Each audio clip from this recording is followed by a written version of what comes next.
태수야, 태수야, 태수야.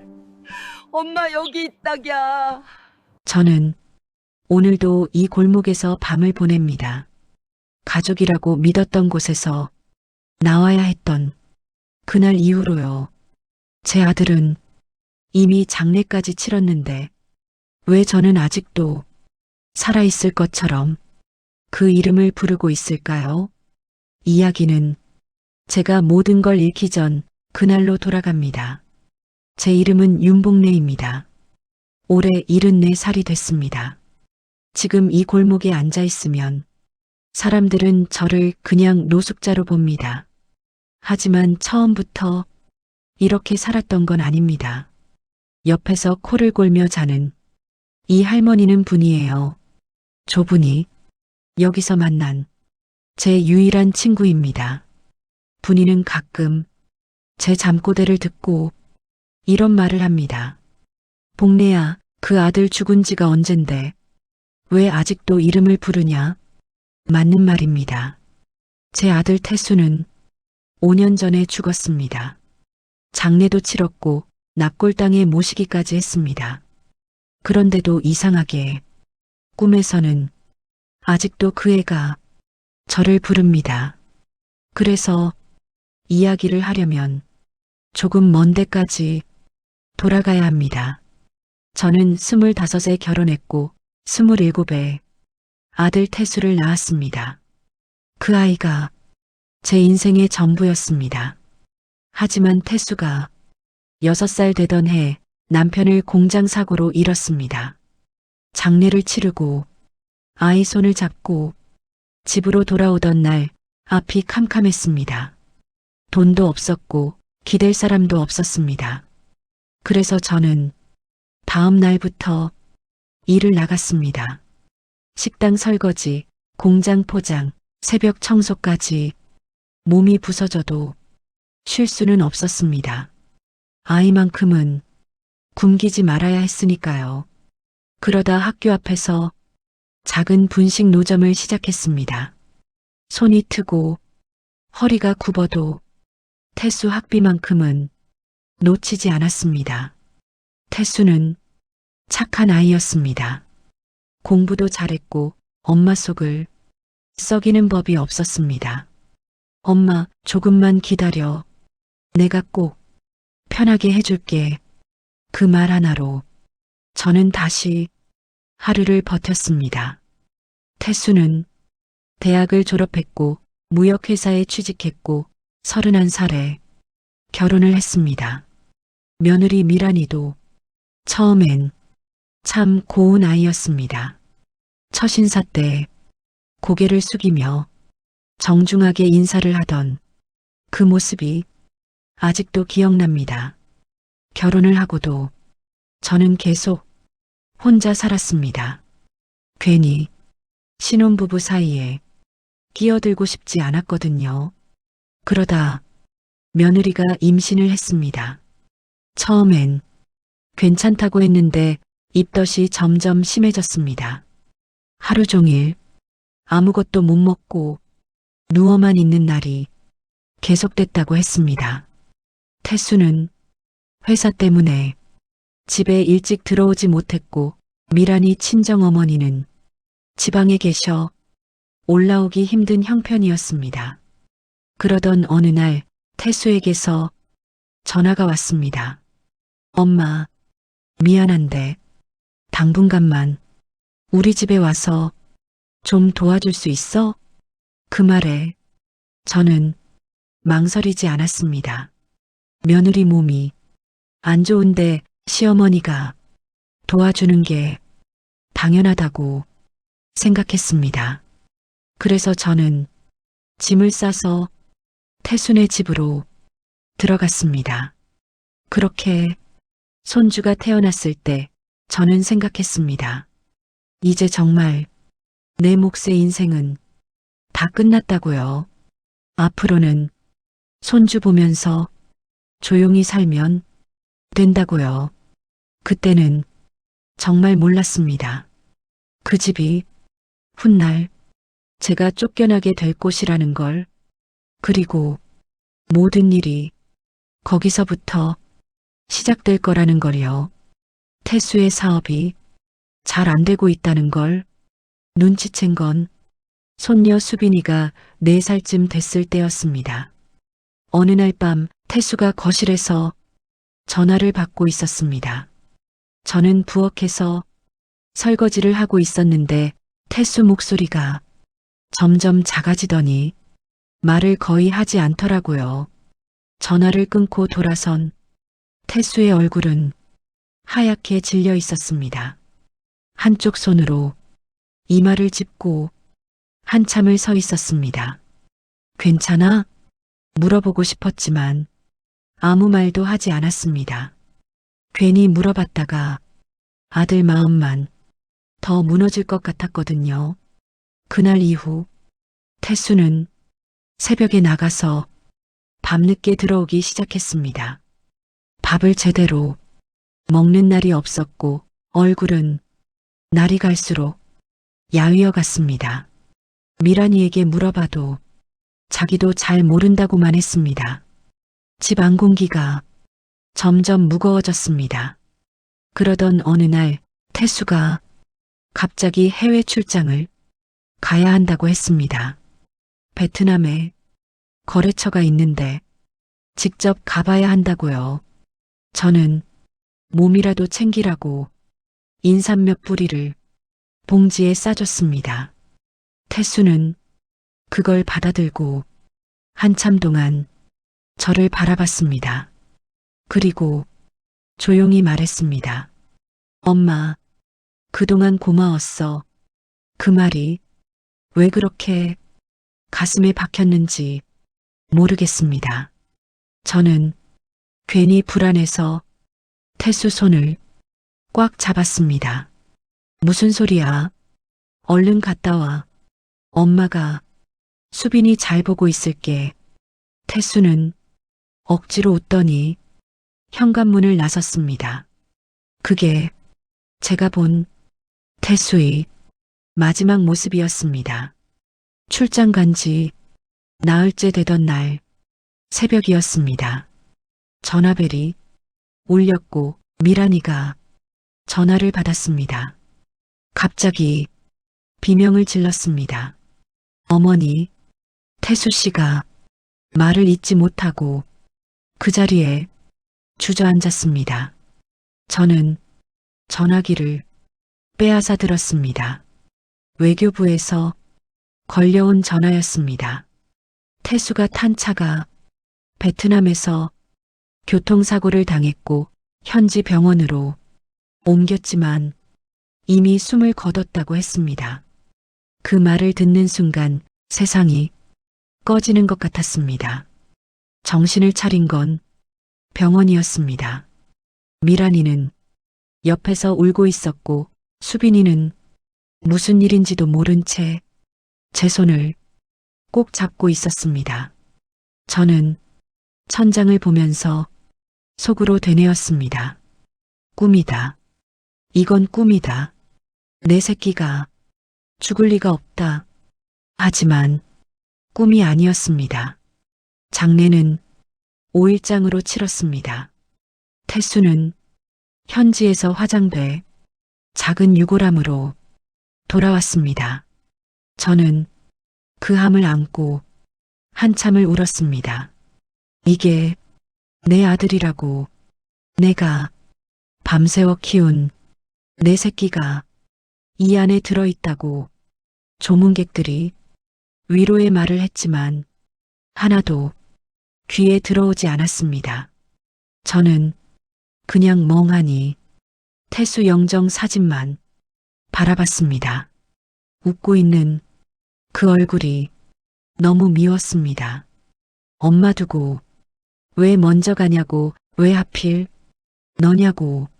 장례가 끝나고 낙골당에 태수를 모신 날 저는 한숨도 잘 수가 없었습니다. 눈만 감으면 태수가 했던 그 마지막 말이 계속 떠올랐습니다. 엄마, 그동안 고마웠어. 그때는 정말 몰랐습니다. 태수가 왜 그런 말을 했는지, 그리고 그 죽음 뒤에 어떤 사정이 숨겨져 있었는지 장례가 끝나고 며칠이 지났을 때였습니다. 집안은 조용했지만 그 조용함이 편하지는 않았습니다. 미란이는 예전처럼 말을 걸지 않았고 집에 있어도 자꾸 방으로 들어가 있었습니다. 밥을 차려도 같이 먹지 않았고 수빈이도 예전처럼 제품으로 오지 못하게 했습니다. 수빈이 이리 와. 제가 부르면 미란이가 먼저 아이를 데려갔습니다. 그때부터 알았습니다. 뭔가 달라졌다는 걸요. 장례가 끝난 지 일주일쯤 됐을 때 미란이가 거실로 저를 불렀습니다. 어머니, 잠깐 이야기 좀 할게요. 목소리가 차가웠습니다. 예전엔 한 번도 들어본 적 없는 톤이었습니다. 소파에 앉자마자 미란이는 말을 꺼냈습니다. 이제 태수 씨도 없고 저랑 수빈이는 앞으로를 생각해야 할 것 같아요. 저는 아무 말도 하지 못하고 고개만 끄덕였습니다. 그러자 미란이가 말을 이었습니다. 솔직히 말씀드리면 어머니까지 같이 살기는 힘들 것 같아요. 순간 귀를 의심했습니다. 뭐라고? 제 입에서 겨우 소리가 나왔습니다. 어머니는 따로 사셔야 할 것 같아요. 그 말이 너무 담담해서 더 아팠습니다. 미란아, 나는 갈 데가 없다. 그러자 미란이는 한숨을 쉬며 말했습니다. 어머니, 저도 이제 혼자서 아이 키워야 해요. 어머니 생활비까지 다 감당할 수는 없어요. 그날 이후로 저는 말을 줄였습니다. 괜히 한마디 했다가 더 미움만 살까봐 없는 사람처럼 지냈습니다. 밥도 조용히 먹고 청소도 말없이 했습니다. 수빈이만이 저를 붙잡고 할머니하고 불러줬습니다. 그 아이 손잡을 때마다 가슴이 미어졌습니다. 한 달쯤 지났을 때였습니다. 미란이가 다시 저를 불렀습니다. 어머니, 저 이사 갈 거예요. 친정 근처로요. 그러면서 봉투 하나를 내밀었습니다. 여기 100만 원 있어요. 이걸로 당분간 지내실 곳 알아보세요. 100만 원. 그 돈이 얼마나 큰 돈인지 저도 압니다. 하지만 평생을 그 집을 위해 살았던 제 인생 값으로는 너무 작았습니다. 이사날 아침 저는 캐리어 하나를 끌고 그 집을 나왔습니다. 수빈이는 현관에서 울면서 제 다리에 매달렸습니다. 할머니 어디가? 나도 같이 갈래. 저는 아이를 꼭 안아주며 말했습니다. 할머니 금방 올게. 거짓말이었습니다. 저는 어디로 가야 할지도 몰랐으니까요. 캐리어 하나를 끌고 집을 나왔을 때 어디로 가야 할지 알지 못했습니다. 그냥 발이 가는 대로 걸었습니다. 처음으로 찾아간 곳은 구청이었습니다.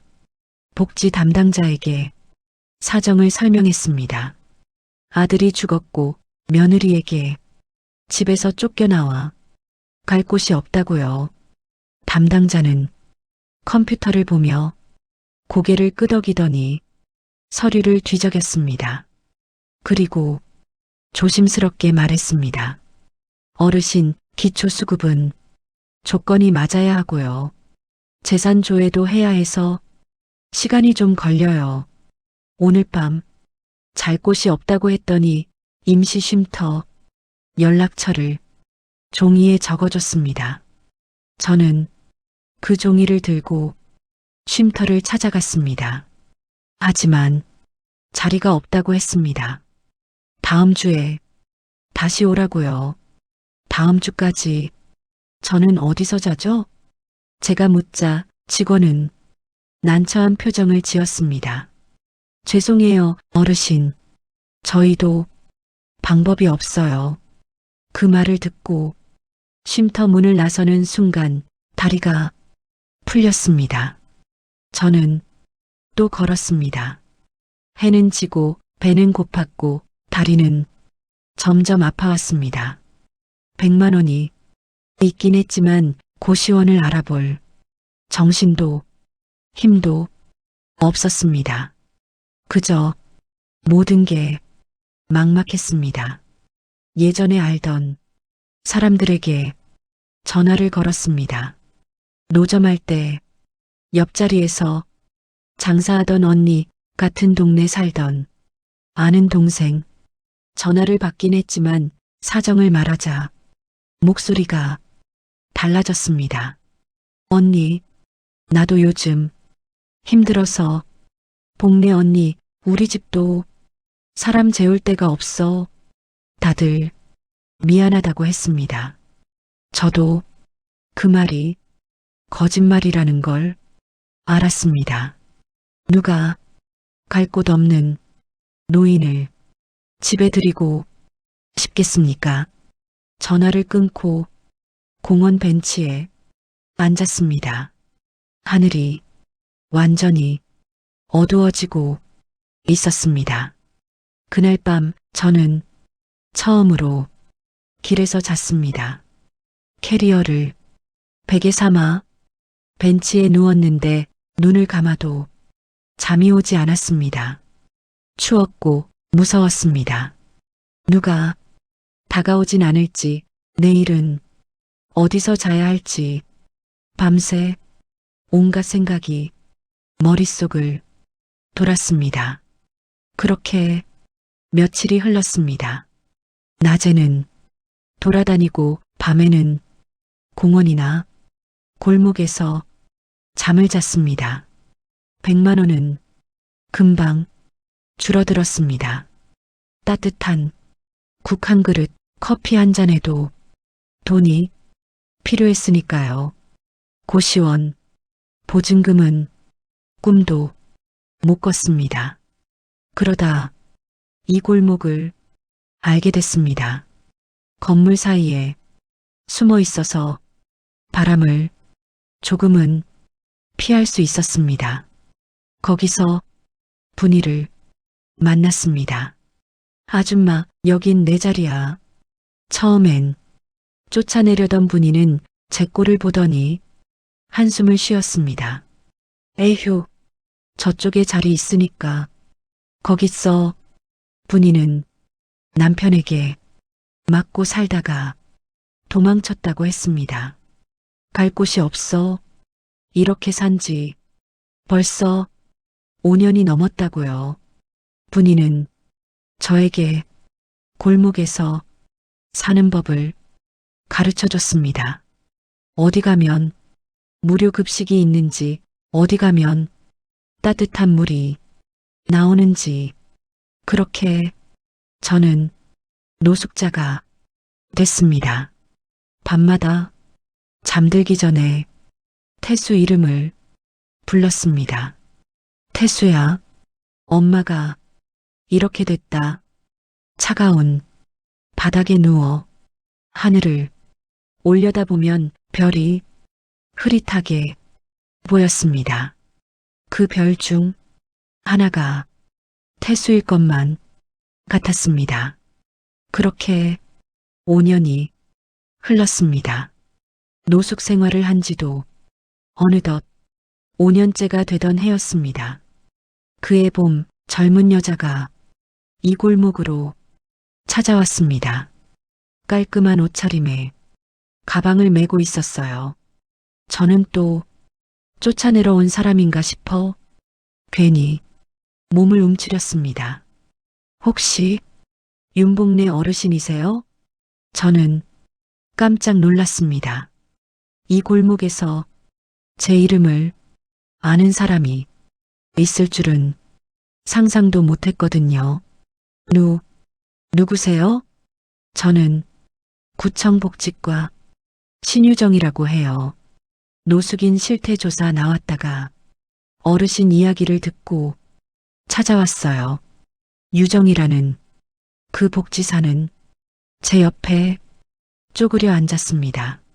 눈빛이 참 따뜻한 사람이었습니다.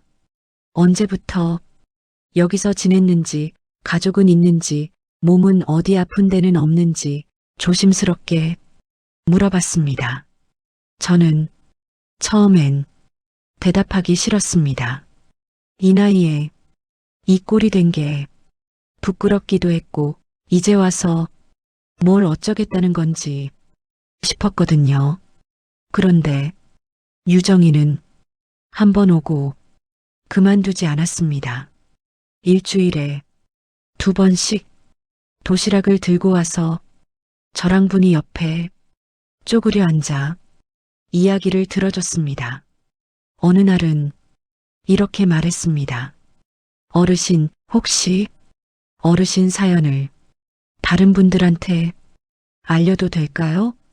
도움 주고 싶어 하는 분들이 계실 것 같아서요. 저는 한참을 망설였습니다.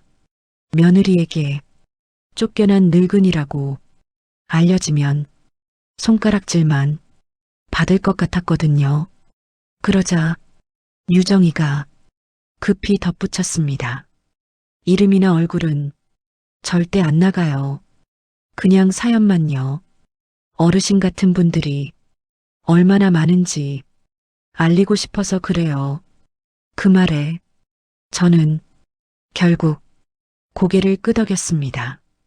유정이가 너무 간곡하게 부탁해서요. 유정이는 인터넷 어딘가에 제 이야기를 올렸다고 했습니다. 아들 잃고 며느리에게 쫓겨나 74세 5년째 길에서 사는 할머니 이야기라고요. 이름도 얼굴도 전부 뺐다고 했습니다. 그 뒤부터였습니다. 이상한 일들이 하나둘 생기기 시작한 건 어느 날 아침 눈을 떴는데 제 옆에 비닐봉지가 놓여 있었습니다. 열어보니 따끈한 호빵이랑 우유가 들어 있었습니다. 분이에게 물어봤지만 자기는 아니라고 했습니다. 나 아니야. 새벽에 사람 기척은 있었던 것 같은데 못 봤어. 이상했습니다. 이 골목을 아는 사람이 누가 있다고 처음엔 유정이가 놓고 간 건가 싶었습니다. 그래서 다음에 왔을 때 물어봤더니 유정이는 고개를 저었습니다. 저 아닌데요. 저도 이상하네요.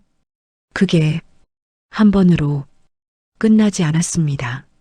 일주일에 2~3번씩 김밥이 놓여 있기도 했고 어떤 날은 따뜻한 국물이 든 보온병이 있었습니다. 한 번은 새 담요가 비닐에 쌓인 채 놓여 있기도 했습니다. 분이가 눈을 동그랗게 뜨고 말했습니다. 복래야, 너 무슨 귀인 붙은 거 아니야? 누가 이렇게까지 해? 저도 모르겠습니다. 고맙기도 했지만 한편으로는 으스스했습니다. 누군가 저를 멀리서 지켜보고 있는 느낌이 들었거든요. 그러던 어느 날 새벽이었습니다. 눈을 떴는데 골목 어귀에 누군가 서 있었습니다. 남자였습니다. 어둠 속이라 얼굴은 보이지 않았지만 한참 동안 그 자리에 서서 저를 내려다보고 있었습니다. 무서워서 저도 모르게 소리를 질렀습니다. 누구야? 그러자 그 사람은 아무 말 없이 돌아서 사라졌습니다. 뒷모습만 보였는데 어깨가 넓고 키가 컸습니다. 분이가 잠에서 깨 물었습니다. 복래야, 왜 그래? 아무것도 아니야. 꿈인 것 같아. 그렇게 말했지만 꿈은 아니었습니다. 분명히 누군가 있었습니다. 이상한 건 그 뒷모습이 왠지 낯설지 않았다는 겁니다. 어디선가 본 것 같은데 아무리 생각해도 떠오르지 않았습니다. 그날 밤 저는 잠들기 전에 또 태수 이름을 불렀습니다. 태수야, 엄마가 요즘 이상한 꿈을 꿔. 내가 살아있는 꿈. 하늘에 별이 떠 있었고 그 중 하나가 유난히 반짝였습니다. 마치 대답이라도 하는 것처럼요. 그리고 며칠 뒤 그 남자는 다시 나타났습니다. 이번엔 낮이었습니다. 저는 무료 급식소에서 막 돌아온 참이었어요.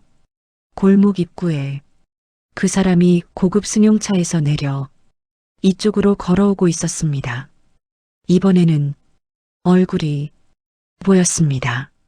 40 중반쯤 돼 보이는 남자였고 몸에 딱 맞는 고급 양복을 입고 손목에는 번쩍이지 않지만 값이 나가 보이는 시계가 하나 채워져 있었습니다. 손에는 두툼한 봉투를 들고 있었고 이 골목에 있을 사람처럼 보이지 않았습니다. 저는 경계하며 물었습니다. 누구세요? 뭘 원하시는 거예요? 남자는 천천히 다가왔습니다. 한 발짝 또 한 발짝 가까워질수록 이상하게 심장이 뛰기 시작했습니다. 무서운 게 아니라 가슴이 뜨거워지는 느낌이었습니다. 남자는 제 앞에서 멈춰 섰습니다. 눈은 충혈돼 있었고 입술은 파르르 떨리고 있었습니다. 어르신, 그는 말을 잇지 못하다가 갑자기 무릎을 꿇었습니다. 양복 입은 채로 차가운 바닥에 털썩 주저앉았습니다. 저는 깜짝 놀라 뒷걸음질 쳤습니다. 뭐 하는 거예요? 남자가 고개를 들어 저를 올려다봤습니다. 눈물이 줄줄 흘러내리고 있었습니다. 그 얼굴을 보는 순간 숨이 막혔습니다. 그 눈, 그 코, 입꼬리가 올라가는 모양, 이마에 난 작은 점까지 태수였습니다. 아니었습니다. 그럴 리가 없었습니다. 태수는 5년 전에 죽었으니까요. 제가 직접 장례를 치렀고 유골함을 안고 울었으니까요. 저는 미쳐가고 있다고 생각했습니다. 그때 남자가 떨리는 목소리로 말했습니다. 어르신이 아니라 엄마. 그 한마디에 다리가 풀렸습니다. 뭐라고? 엄마, 나야. 그가 제 손을 잡았습니다. 따뜻했습니다. 살아있는 사람이 온기였습니다. 태수야, 엄마 아들. 태수? 저는 손을 뿌리쳤습니다. 무서웠습니다. 이게 꿈이면 어떡하나? 거짓말하지 마. 태수는 죽었어. 내가 장례 치렀어. 그는 제 손을 다시 잡았습니다. 이번에는 놓치지 않겠다는 듯이 꽉 쥐었습니다. 엄마, 그 유골함에 나 없었어. 나 안 죽었어. 저는 그 말을 듣고도 믿지 못했습니다. 하지만 얼굴을 자세히 보는 순간 부정할 수 없었습니다. 태수였습니다. 진짜 제 아들이었습니다. 태수야? 응, 엄마. 그제야 울음이 터졌습니다. 울음이라기보다 비명이었습니다. 5년 동안 참아왔던 게 한꺼번에 쏟아져 나왔습니다. 저는 태수를 끌어안고 엉엉 울었습니다. 이 나쁜 놈아, 엄마가 얼마나 울었는지 알아? 주먹으로 태수 등을 쳤습니다. 힘은 없었지만 멈출 수가 없었습니다. 왜 그랬어? 왜 죽은 척 했어? 왜 엄마한테 한마디도 안 했어? 태수는 고개를 숙인 채 말했습니다. 엄마, 내가 무너졌어. 사업이 완전히 망했고 연대보증 때문에 순식간에 10억이 넘는 빚이 생겼다고 했습니다. 사채까지 엮였고 집으로 찾아오는 사람도 있었다고 했습니다. 그 상태에서 엄마한테 말하면 엄마까지 무너질 것 같았어. 법적으로 사망 처리되면 빚은 상속되지 않는다는 걸 알게 됐고 그게 유일한 방법처럼 보였다고 했습니다. 엄마랑 수빈이한테 빚이 넘어가는 것만은 막고 싶었어. 그래서 해외에서 사망 신고가 이뤄졌고 그 순간부터 강태수는 법적으로 죽은 사람이 됐다고 했습니다. 그 후 이름을 바꿨다고 했습니다. 강현우, 새 이름으로 다시 사업을 시작했고 5년 동안 빚을 모두 정리했다고 했습니다. 처음엔 작은 거래 하나부터 다시 시작했답니다. 남들 눈에 띄지 않는 일, 위험하지 않은 일만 골라서요. 그렇게 하나씩 쌓은 신뢰로 지금은 해외 거래까지 맞는 안정된 회사를 운영하고 있다고 했습니다. 이제야 돌아올 수 있었어. 태수는 인터넷에서 제 이야기를 듣고 제가 노숙자가 된 걸 알았다고 했습니다. 그래서 멀리서만 지켜봤고 먹을 걸 놓고 가고 담요를 두고 갔다고 했습니다. 차마 엄마 앞에 설 수가 없었어. 저는 태수 얼굴을 붙잡고 울었습니다. 살아있어서 고맙고 원망스럽고 그래도 내 아들이라서 모든 감정이 한꺼번에 터져 나왔습니다. 이제 어떡할 거냐? 제 말에 태수는 고개를 들고 말했습니다. 이제는 도망 안 칠 거야, 엄마. 그 눈빛은 예전이 태수가 아니었습니다. 도망치던 아들이 아니라 모든 걸 정리하러 온 사람이었습니다. 그날 저녁 태수는 저를 데리고 그 골목을 나왔습니다. 5년 만에 처음으로 저는 지붕 있는 곳에서 잠을 잤습니다. 태수가 미란이를 만나러 가겠다고 했을 때 저는 말렸습니다. 그냥 놔둬. 이제 됐어. 엄마는 내가 살아있는 것만으로 충분해.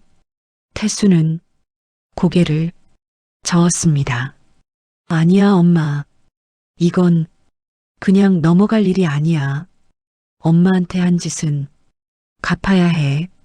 저는 더 말리지 않았습니다.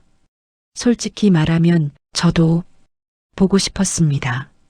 그 아이가 태수를 보면 어떤 얼굴을 할지. 다음 날 오후 태수는 저를 데리고 미란이 집으로 갔습니다. 아파트 앞에 섰을 때 다리가 후들거렸습니다. 5년 전 캐리어 하나 들고 쫓겨나던 그 집이었으니까요. 태수가 초인종을 눌렀습니다. 잠시 후 문이 열렸고 미란이가 나왔습니다. 처음엔 태수를 못 알아봤습니다. 누구세요? 하려다 얼굴을 자세히 보더니 눈이 휘둥그레졌습니다. 입을 벌린 채 아무 말도 못했습니다. 오랜만이야, 미란아. 태수가 담담하게 말했습니다. 미란이는 뒷걸음질을 치다가 벽에 등을 부딪혔습니다. 귀신이야. 귀신 아니야. 나 태수야. 살아있어. 그 자리에 주저앉았습니다. 다리에 힘이 풀린 것처럼 벌벌 떨고 있었습니다. 어떻게 살아있어? 장례도 치렀잖아. 죽은 척한 거야. 빚 때문에. 태수는 집 안으로 들어갔고 저도 뒤따라 들어갔습니다. 그때 안쪽 방에서 아이 목소리가 들렸습니다. 엄마, 누구야? 수빈이었습니다. 5년 만에 보는 손녀였습니다. 많이 컸더군요. 벌써 12살이었습니다. 수빈이는 거실로 나오다 저를 보더니 멈춰섰습니다. 할머니, 그 한마디에 눈물이 쏟아졌습니다. 5년이나 지났는데 저를 알아봤습니다. 수빈이는 저에게 달려와 꼭 안겼습니다. 할머니, 어디 있었어? 왜 안 왔어? 보고 싶었어? 저는 아이를 안고 울었습니다. 이 아이는 아무 죄가 없었습니다. 태수가 미란이 앞에 섰습니다. 미란아, 내가 죽은 줄 알고 뭐 했어? 미란이는 고개를 숙였습니다. 엄마한테 뭐 했냐고.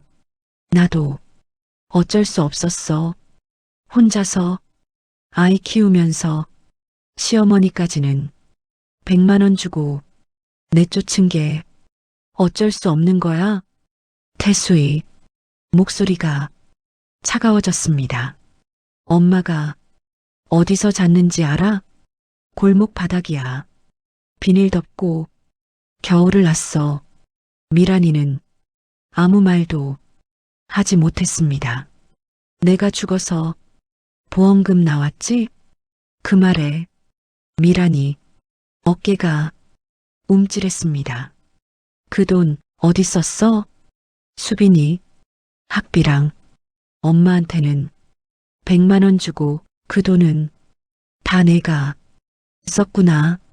태수는 잠시 눈을 감았다가 말했습니다. 이혼하자. 수빈이는 내가 키울게. 미란이는 비명을 지르듯 말했습니다. 안 돼. 수빈이는 내 딸이야. 엄마를 길에 내버려둔 사람이 무슨 자격으로 아이를 키워. 태수는 돌아서며 말했습니다. 변호사 통해서 연락할게. 미란이는 태수 바지를 붙잡았습니다. 태수 씨, 미안해. 한 번만. 태수는 손을 뿌리쳤습니다.